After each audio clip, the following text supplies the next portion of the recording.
Pernah kepikiran nggak sih di tengah dunia digital yang larinya kencang banget ini, gimana sebuah negara merencanakan masa depannya? Bukan cuma buat 5 atau 10 tahun ke depan loh, tapi untuk satu generasi penuh. Nah, kali ini kita bakal bongkar visi super ambisius Indonesia buat jadi raksasa digital di tahun 2045.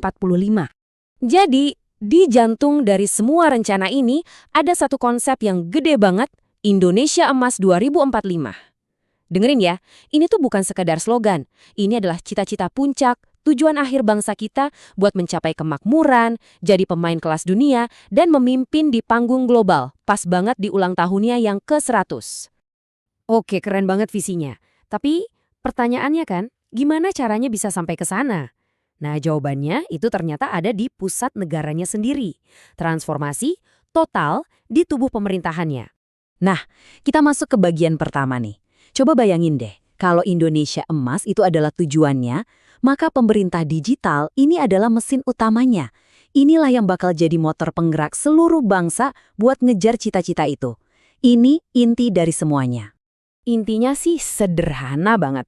Bikin negara ini jadi lebih peka, lebih tanggap sama warganya.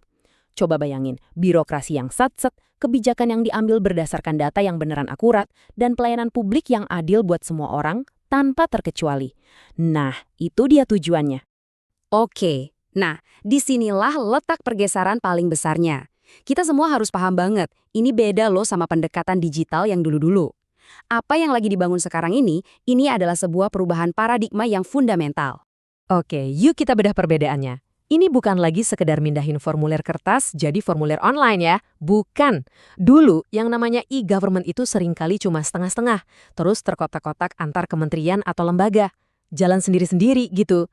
Nah, pemerintah digital ini beda total. Ini tentang mendesain ulang semua layanan dari nol dengan satu fokus utama, kita warganya. Tujuannya adalah menciptakan satu ekosistem yang nyambung semua, bukan lagi kerja di kandangnya masing-masing. Nah, supaya transformasi raksasa ini nggak kejadian lagi tuh, jalan sendiri-sendiri atau setengah-setengah, pemerintah udah nyiapin yang namanya rencana induk. Anggap aja ini peta jalan resminya, yang bakal jadi panduan kita semua selama 20 tahun ke depan. Dan coba deh lihat skalanya. Ini bukan kerjaannya satu atau dua kementerian doang. Ini adalah upaya gotong royong, keroyokan seluruh jajaran pemerintahan. Kuncinya di sini yaitu koordinasi, biar visinya benar-benar jadi kenyataan. Rencana induk ini dibangun di atas 5 pilar strategis. Pertama, aturannya harus jelas, itu soal kebijakan. Kedua, cara kerjanya harus efisien, itu prosesnya. Ketiga, teknologinya harus nyambung semua. Tapi yang paling penting nih, 3 hal tadi nggak akan jalan tanpa yang keempat, manusianya yang jago, dan yang kelima, lingkungan atau ekosistem yang mendukung. Jadi ini satu paket lengkap. Nah, yang kerennya lagi, rencana ini tuh nggak cuma mikirin hari ini aja. Rencana ini dirancang buat ngintip dan antisipasi masa depan. Yuk kita lihat tren-tren raksasa apa aja sih, baik dari sisi teknologi maupun sosial, yang bakal ngebentuk perjalanan kita ke depan. Salah satu fondasi yang paling penting itu namanya infrastruktur publik digital atau disingkat IPD. Biar gampang, bayangin aja ini kayak jalan tol, pelabuhan, sama jembatan, tapi di dunia digital. Nah, di dalamnya ada komponen-komponen krusial kayak ID digital yang aman, sistem tukar data yang lancar. Ini semua ibarat batu bata utama yang bikin semua layanan pemerintah nanti bisa jalan mulus dan aman. Terus dampaknya ke ekonomi gimana?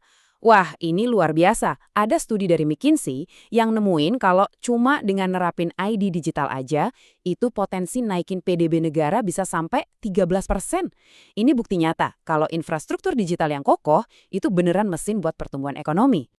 Tapi, semua teknologi canggih ini punya satu tujuan akhir.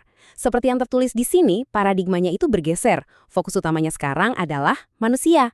Artinya, teknologi diciptakan buat melayani kebutuhan kita, bukan kita yang malah jadi budak teknologi. Maksudnya dalam kehidupan sehari-hari gimana sih? Gini deh, bayangin kamu pindah rumah. Zaman dulu kan ribet, harus lapor ke belasan instansi buat ganti alamat. Nah, dengan konsep ini, kamu cukup lapor sekali di satu tempat dan semua data otomatis terupdate. Nah, itulah yang namanya layanan yang dirancang berdasarkan peristiwa hidup, bukan lagi ngikutin alur birokrasi yang berbelit-belit. Rencana ini juga ngelihat jauh ke depan loh. Ada konsep pemerintahan gesit, biar birokrasi bisa gerak cepat kalau ada krisis. Terus ada birokrasi nol, di mana tugas-tugas rutin yang gitu-gitu aja diotomatisasi, biar para pegawainya bisa fokus mecahin masalah yang lebih rumit.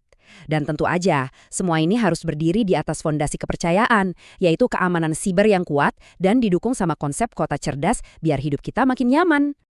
Oke, setelah semua penjelasan teknis dan konsep-konsep keren tadi, pertanyaan terpentingnya adalah, jadi apa artinya semua ini buat kita? Buat warga biasa dan buat masa depan Indonesia. Pada akhirnya, semua kebijakan, semua teknologi, semua strategi yang rumit ini muaranya cuma satu, ningkatin kualitas hidup kita semua. Intinya adalah membangun sebuah pemerintahan yang kerjanya lebih benar, yang bikin urusan kita sehari-hari jadi jauh lebih gampang, dan yang paling penting, memastikan setiap orang di negeri ini dapat layanan yang adil dan berkualitas. Rencananya memang luar biasa ambisius dan komplit banget. Tapi di tengah laju perubahan teknologi yang nggak bisa ditebak, pertanyaan besarnya tetap ada. Apakah peta jalan yang dibuat untuk 20 tahun ini cukup fleksibel buat menghadapi tantangan-tantangan baru yang bahkan belum kita bayangkan hari ini? Nah, ini pertanyaan penting buat kita renungkan bersama.